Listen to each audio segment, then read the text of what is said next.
আসসালামু আলাইকুম ওরহমতুল্লাহ বরকাতুহ। জিকির ও তাসবিহ মানুষের মর্যাদাকে বৃদ্ধি করে, আল্লাহর সন্তুষ্টি অর্জন করতে সহায়তা করে, নিজের জিহ্বাকে যাবতীয় গুনাহ থেকে হেফাজত করে। এজন্য নবী করিম সাল্লাল্লাহু আলাইহি ওয়াসাল্লাম উম্মতকে অসংখ্য জিকির ও তাসবিহ শিক্ষা দিয়ে গিয়েছেন।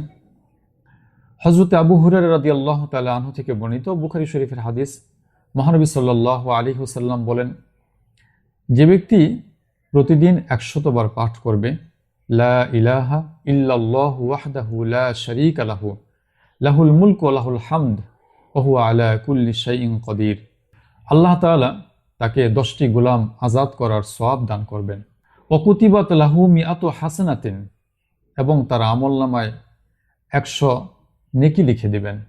ওয়া মুহিয়াত আনহু মিআতু সাইয়্যাতিন, এবং তার গুনাহসমূহ থেকে ১০০ গুনাহ মুছে ফেলা হবে। ওয়াকানাত লাহু হিরজাম মিনাশ শাইতানি ইয়াওমান যালিকা হাত্তা ইউমসিয়া, এবং ওই দিন সন্ধ্যা পর্যন্ত শয়তানের যাবতীয় অনিষ্টতা থেকে সে মুক্ত থাকবে, এবং কিয়ামতের দিন তার থেকে ভালো আমল নিয়ে আর কেউ আসতে পারবে না, ওই ব্যক্তি ছাড়া যে তার চেয়ে বেশি আমল করেছে।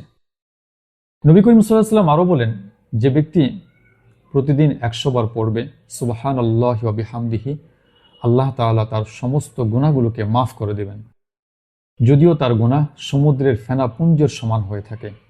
এজন্য আমরা প্রতিদিন এই দুটি তাসবিহ, দুটি জিকির, দুটি বাক্য বেশি বেশি পড়ার চেষ্টা করব। প্রথম বাক্য হচ্ছে লা ইলাহা ইল্লাল্লাহু ওয়াহদাহু লা শারীকা লাহু লাহুল মুলকু ওয়া লাহুল হামদ ওয়া হুয়া আলা কুল্লি শাইইন কদির। আরেকটি বাক্য হচ্ছে সুবহানাল্লাহি ওয়া বিহামদিহি, সুবহানাল্লাহি ওয়া বিহামদিহি। আল্লাহ তাআলা আমাদের সকলকে আমল করার তৌফিক দান করেন। ওয়া আখিরু দাওয়ানা আনিল হামদুলিল্লাহি রাব্বিল আলামিন।